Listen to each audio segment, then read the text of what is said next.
What's next is go on People fucking scare me. I don't mean that lightly. I mean, when I think of the times in my life and where I felt genuine fear, it is because of people. Like when my friend played me a song that he made based off a scary story, and I got so paranoid that I had to keep my back against a wall the entire night. Or when a guy I knew needed emotional support during a breakup, so we went on a drive and he was going 110 miles per hour, not stopping when I asked him to. Or when a fellow sixth grader put a gun to the back of my head and simply said, "Get off the bike, or I am going to kill you." It turned out to be a BB gun, but I didn't know that. Because I engaged with these people that I knew, or at least sort of knew, I was in situations in which I felt my life was at risk and out of my control. The experience is that while they make some decent stories now, I would be okay with not risking again in the future, which logically should make me want to talk to new people way less, build up bigger walls, shrink myself down, and make sure the only people that can get to me are the ones that I truly trust. And even then, I shouldn't let them have any real control over my health and safety. I should really be picky with who I engage and spend time with, because risking a new person in my life can be fatal. But the reward? Inconceivable. Come with me for a minute down this particular thread here. The other day, I decided to start training for a half marathon with a stranger that I follow on Instagram. I only follow her because I filmed a music showcase she was in last year that my friend recommended I go to, a friend that I made through being active in a music Discord. The same Discord where a completely different friend told me to DM somebody on Kenny Beats' team about filming a concert in New York, which I did because I lived there at the time and had started filming music on a VHS camera, a camera I only had access to because my roommate picked it from his college's trash years prior. Filming that New York City show at a time in which my life was very uncertain got me an invite to go film the Los Angeles show, which I got to do because I could stay with my friends from college and the music Discords. They paid me for that show, which inspired me to move to Los Angeles and start filming shows, the first of which being that showcase with that stranger who I now run every day with. My legs are sore today because of all of this, going back infinitely through time. And this goes further to the second that my social life started. A sweater of my entire existence stitched through time because of loose connections that I decided felt right enough to pursue. And look at me now. I'm nowhere near where I want to be, but oh my god, the places that I've been, and the people that I've seen, and the places that I'll go, and the pace that I live, and the faces that I know, I would not give this up in order to be safer, in order to be more comfortable, less risky. I have understood depths of beauty that only blind trust in people and the will of the universe can bring you. So what that every single hair on my body turned into an antenna tuned into the frequency that only said, run. So what I had to hide my glances at a speedometer in order to not frighten the man driving who clearly stated he did not care about his life anymore. And so what another 11-year-old child decided to wield the power of a god against me and put that heavy pistol to the back of my skull. Maybe that little bitch should have pulled the trigger. I don't mean that at all. Actually, I'm very glad he didn't, because I think a BB gun would still do some damage. But still, I felt like I was on a roll, and I love being dramatic, so whatever.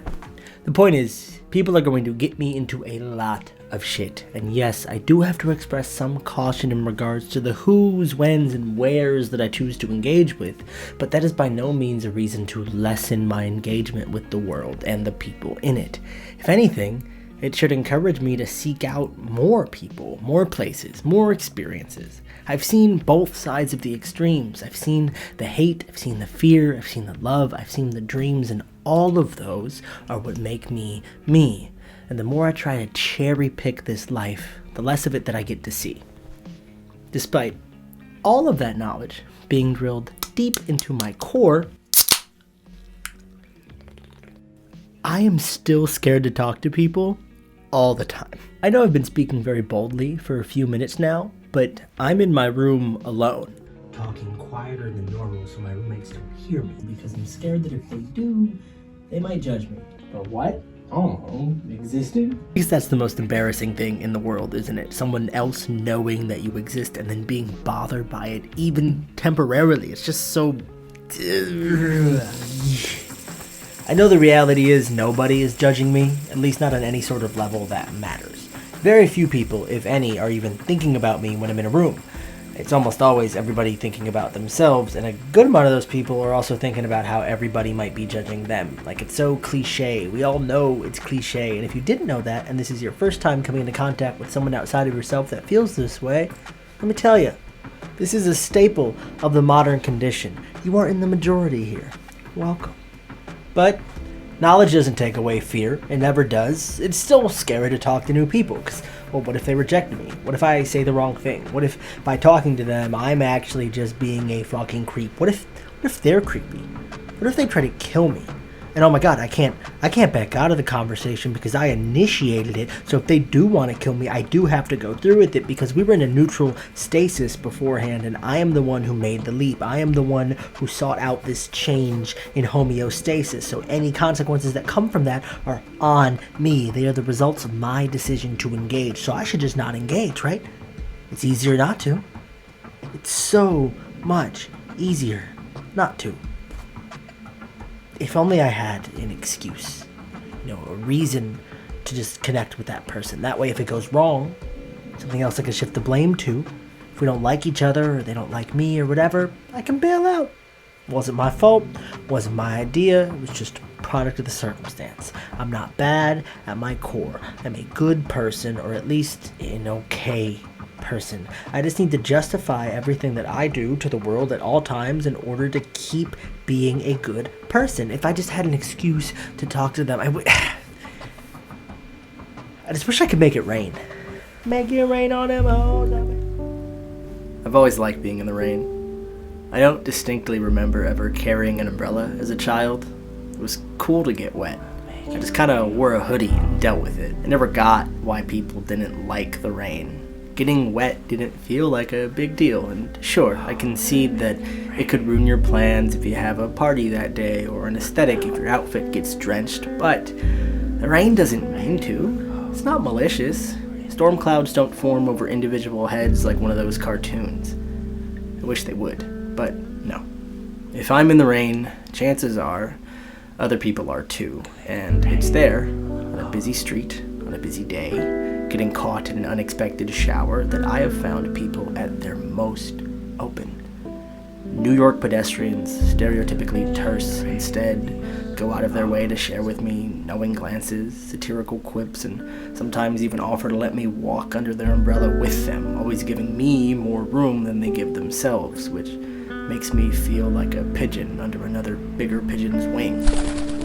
It's as if the rain washes away that really thin barrier that we call stranger. People in the rain are in the rain together. Even though right now I'm in the rain alone, getting drenched. I really like the rain. Here. Shit on my ass. Shit on my ass. Commonly. In the Commonwealth of Florida. The rain is just a mutually understood shared connection, something that you and I both know we have in common.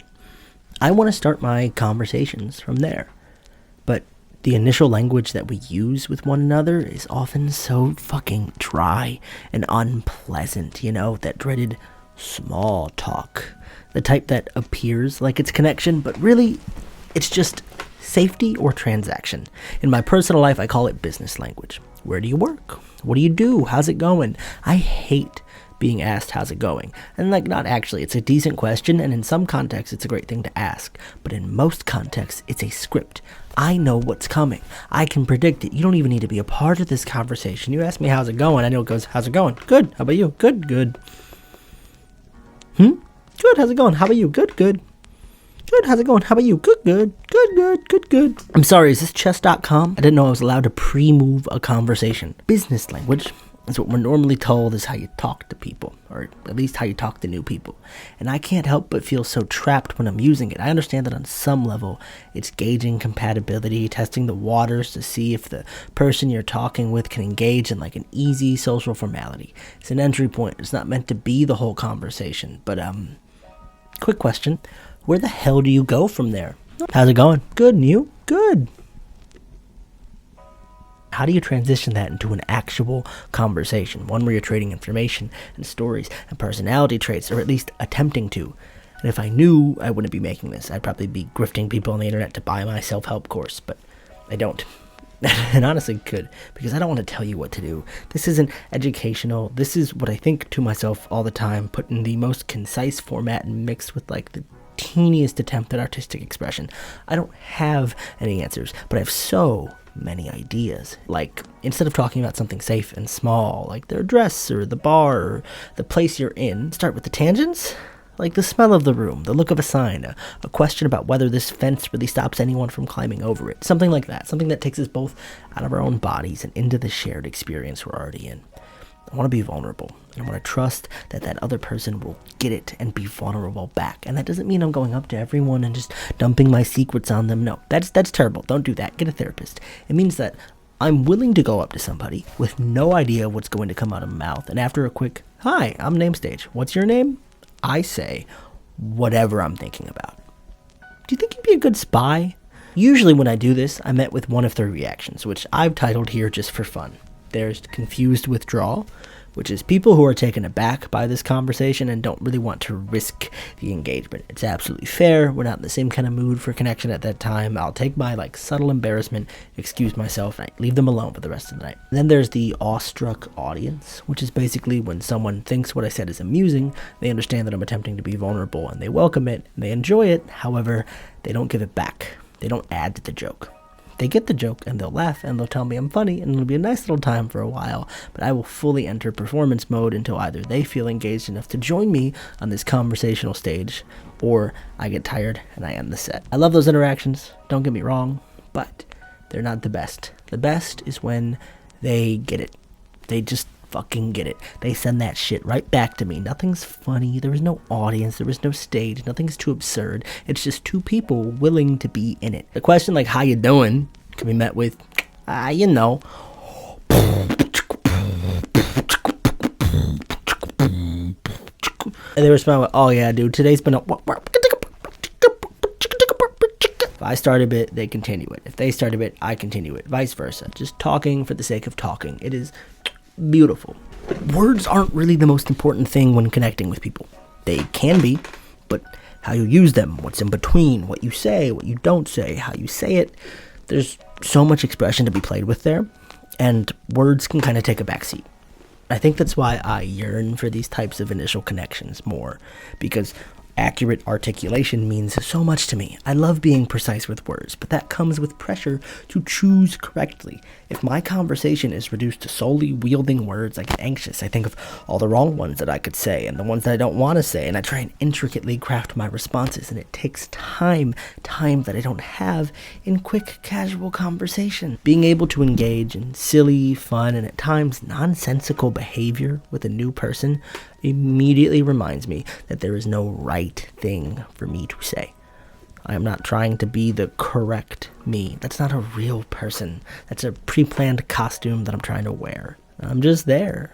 And in that moment, I have no idea what's about to happen, but I do have a willingness to give myself in my entirety to that moment. Pure will in every moment, beloved. Pure will in every moment. Nothing is supposed to stop me from showing up where I'm at every day. But I know, even though I've made all this, I know that those feelings, those nagging feelings are going to try. So I won't be perfect at it, and in the future I'll be too scared. I'll worry too much, I will fluster, I will flounder, I will not know what to say, and I'll take that as a sign that I'm bad or unwanted. But I'll get over it. And I won't let it be as big beforehand. And I'll just continue going out and seeing strangers as people. Or not.